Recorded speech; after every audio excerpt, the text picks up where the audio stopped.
मित्रों, आज की यह कहानी एक छोटे से गांव की है जहां दो दोस्त आना और जाना नाम के रहते थे।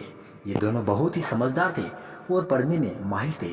आना का घर जाना के घर के पास ही था, इसीलिए वे दोनों साथ ही स्कूल जाते और साथ साथ में दोनों घूमते।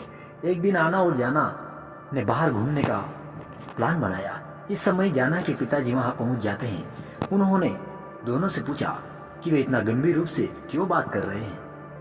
पिताजी के ऐसे पूछने पर जाना थोड़ा डर गया और सोचने लगा कि क्या उसे अब तक पिताजी से इस प्लान के बारे में बताना चाहिए या नहीं। लेकिन उसने धीरे धीरे जुटकर कह दिया कि हम दोनों बहुत दिनों से घूमने नहीं गए हैं, इसलिए हम कुछ दिनों के लिए बाहर घूमने के लिए जाने वाले हैं और घूमने का प्लान बना रहे हैं। जाना की यह बात सुनकर उनके पिताजी थोड़ी सोच में पड़ गए और बोले, ठीक है, लेकिन सावधानी बरतना। इसके बाद जाना के पिताजी चले गए। उस दौरान आना और जाना अभी भी विचारों में डूबे रहे कि उन्हें कहाँ जाना चाहिए। तकरीबन 1 घंटे के बाद आना ने कहा कि कुछ दिनों बाद पास के गांव में अभी मेला लगने वाला है। उन्होंने मेले में जाने का निश्चय किया और पैसे इकट्ठा करना शुरू कर दिया।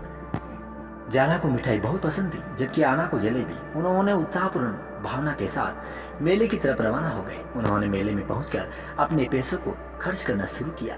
जाना और आना ने साथ में खेलते हुए मेले का आनंद उठाया। मेले में रंगीन माहौल था और उन्होंने इसका बहुत कुछ लुत्फ उठाया। जब जाना ने मिठाई देखी तो उसे बहुत खुशी हुई, लेकिन वह देखता है कि एक बच्चा भूख के मारे रो रहा था। उसकी दया की भावना से उसने अपनी मिठाई उस बच्चे को दे दी। आना को जलेबी दिखती है और वह भी पूरे पैसों से जलेबी खरीद लेता है और खा लेता है।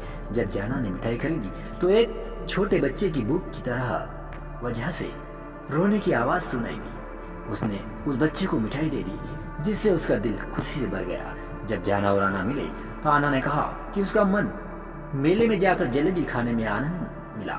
जाना ने उसे बताया कि उसने अपनी मिठाई उस बच्चे को दे दी जो भूखा था। इस पर आना की आंखों में आंसू आ गए और वह उसे गले लगाया। उस दिन से आना जाना की इज्जत करने लगा और उनकी दोस्ती में और गहराई आ गई। मित्रों, ज्ञान देने वाली इस कहानी से दया और सहायता मानवता के मूल्य का प्रतीक होता है। वह व्यक्ति जो अपने मानवता के धर्म को पालन करता है, वह एक दिन महान आदर्श के रूप में प्रकट होता है। मित्रों, आज की इस कहानी को हम यहीं पर विराम देते हैं। मिलेंगे नेक्स्ट कहानी के साथ। तब तक के लिए आप सभी को जय हिंद, वंदे मातरम, जय श्री राधे कृष्ण।